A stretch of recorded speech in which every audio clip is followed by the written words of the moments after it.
Joined here in our post game, Kayt Ward joining us, one of the sophomores on defense for the Golden Eagles. And Kayt, 0-0 tie, not the results you guys wanted, and about centimeters from not having that result with your offense. But as a defense, to get the 0 on the board against number 15 Western Wyoming, how does that feel? I think it feels really good. I think it brings up our confidence level going into our next few games. Like you said, it's not the result we wanted, but it just definitely keeps us going forward in the right direction. Talk about the communication with you guys as a defense, as a group, because I think that's the biggest thing this back four has kind of shown is you guys know where each other are going to be almost at all times, it feels like. Yeah, we definitely struggled at the beginning of the season with that, and so moving forward, we've really focused on that, and I think there's a lot of trust that we built, just knowing that we know where each other are. If we miss a ball, somebody's gonna have our back. You guys have obviously yourself back there as a defender. Taylor plays kind of that midfield, but also drifts back onto the defense. Kjerstin, a sophomore as well. Has it helped having kind of that sophomore presence back there to help out the freshmen along like Charlie? Yeah, absolutely. I think it's great to have our sophomores back. It's really helpful when Taylor comes back and drops for us so that she can work with Charlie as well. And then just having that experience with KJ in the back as well is really helpful just to organize the entire back line. We'll wrap it up with just two more for you. Talk about Kiara in net and the communication you guys have with her as well, because that's another, I think, lost factor sometimes is you four not only have to be in tandem with each other, but also understand how she's going to play each ball. How does that communication get built through the season? Honestly, Kiara does a phenomenal job at just communicating with us when we might lack the communication as the back four. She really comes through telling us to get up, where to play the ball. So I think she does a phenomenal job in that aspect. Um, Not really much to build. She's always kind of been that vocal player, so it's really helpful. We'll wrap it up with this. Again, not obviously the result that you wanted, but you still haven't dropped a match in Region 9 play, and you're still going to be sitting up there at the top of the Region 9 standings.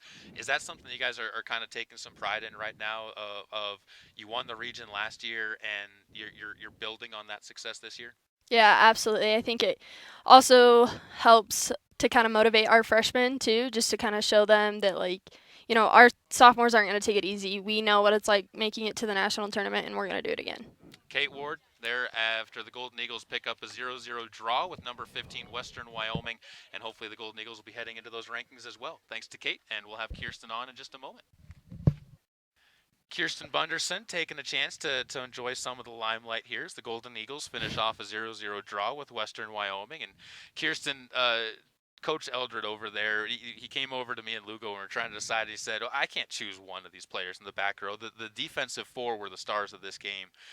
You guys have been the stars of the season in a lot of ways so far. Even in the losses, you guys have kept them from turning into some dramatic losses. How has it felt to see the defense coming together so early in the season? I think it's been really good. I know that last year we kind of struggled for a bit with our defense, so I think getting it together early in the season will definitely help us moving forward, trying to get to the national tournament. When you saw Western Wyoming coming in, you knew this was a team that they didn't have a lot of internationals, but they played a lot of matches and they have a lot of chemistry together. What was the game plan going into it for you four, and how did the game plan result in what we saw out there on the field today? Did you play the game plan you wanted? Yeah, we going in, we knew that they played a very direct game, and we knew that we had to be aware of where their players were, and we had to be able to drop off quickly for that long ball. And I think that we did that really well because we never really had a lot of long balls go over us, and we really shifted to cover each other. Talk about, I asked Kayt this, when you talk about those long balls coming over and the communication, how much does it help to have a goalkeeper like Kiara Kershaw that's able to kind of be vocal with you guys and give you a heads up when something like that's coming? That's super helpful. A lot of times we don't always see what's behind us, and to have her there kind of able to move us for ourselves is really nice. I mentioned during the broadcast, this is a team that's had a lot of pressure on that defensive back. I think now 5 of the 6 games, a team's put 20 shots up, but the shots haven't necessarily resulted in goals, and they've been not. It's misleading. I heard Coach Lugo telling you that as well over on the far side. It's misleading when you see the 20 because they're not necessarily good shots. You guys are forcing them to take shots from tough angles and from deeper out. Is there a sense of pride when you see the fact that, yeah, they're still not cracking through even with the pressure we've taken? Yeah, I think there's a big sense of pride in knowing that you can shut them down like a team that is usually well, you've seen their record. Like, they've been beating a lot of teams, and so just knowing that we were able to keep them to, like you said, not very good shots. They might have had a lot of shots, but they weren't really, dangerous shots. So to keep them there is really nice. We'll look ahead now. Gillette and Casper coming up this next week. How excited are you for a chance to see a new team into the region that you didn't get to see last year, and also get to see a team that you guys have a nice little kind of rivalry with in Casper? I'm super excited. Well, I really want to send a message to the new incoming team Gillette and also Casper that we want to be top of the region. Then we were top of the region last year, and we expect nothing less this year. You guys aren't sneaking up on anybody this year. I think last year you kind of did at the end of the season with the way things kind of went. Did sneak up on some people. Is there a different type of feel when you face teams like Western Wyoming this year, or get ready for a team like Casper when hey, they know our record doesn't indicate how good our team is because we played a tough schedule? Yeah, I think it is almost a lot of pressure because you go in and you know that they kind of are underestimating you, and you really have to show that you're here to stay and be top of the region. Kjerstin, thank you so much for the time. Congratulations on the clean sheet. The defense played extremely well. Again, we wish that ricochet up at the top left corner had kind of had a little bit more of a friendly bounce, but great effort by you and the girls out there, and we'll look forward to seeing what you can do next week. Thank you. Back out here again with our head coach, Lugo Arenas, joining us, and 0-0s are always kind of tough, Coach. What's the thoughts overall on just the way this game played out? We knew that they're going to be a tough team coming in. They're aggressive. Their playing style, I think it hinders some of the stuff that we like to do. We like to slow the game down a little bit, possess from side to side, and you were able to see that today. But with the way they play, just very direct and find the space into the corners, they're all athletic in every position. It made it tough going back and forth, but I think from our end, it's nice to see us being able to play against some different type of competition opposed to what we've been able to kind of cross throughout the year. Girls handled it well, though. Backline did their job. Kiara did their job. It's exciting stuff just to see them grow game by game. You talk a little bit about the defense, and I heard you telling it to the girls. The scoreboard didn't necessarily indicate when you looked at the 21 shots versus the 9 shots. It didn't indicate how well your team played out there on the field. And I think in some ways, I was talking to this with your two defenders, they've seen 20 shots in almost every game so far this year, but they haven't been great shots. They've been forcing them into shots that have been outside of the 18 or just kind of trying to drop one over the top. Is that a testament to your defense not letting them get too tight to the net? That is, and I think just the style of play that we like to defend with is just to keep things in front of us and understand that if they're going to take a shot from 40 yards out and it's just going to bounce to Kiara's hands, then so be it. I think those were one of the things that's why I had mentioned it to the girls is, yeah, the shot count looks like it's, maybe 18-9 or 18-7, something like that.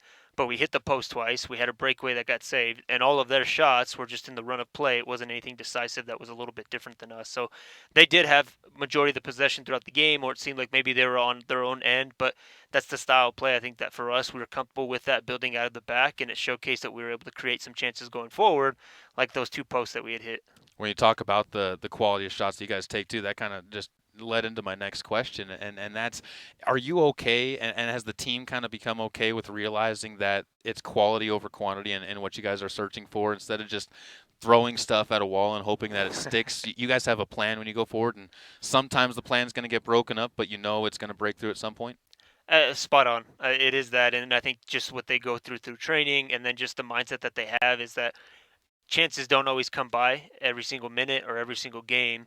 Like, you got to take advantage of the ones that you needed, and same goes with set pieces, same goes with corner kicks. Like, we just can't waste those, knowing that it might be the only one that you get in a game. And I think that's the same testament with the keepers and our back line is that, you continue to do your job just because you never know when the offense is going to have an opportunity to break forward and find the back of the net.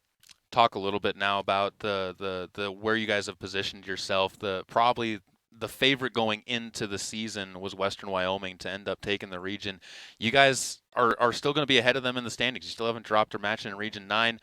They head over to Western Nebraska tomorrow to play another one. You guys have the weekend off, so going into next week, you're going to be leading the region. Is that something that you want the girls to take pride in and kind of understand, hey, we do have the target on our back right now?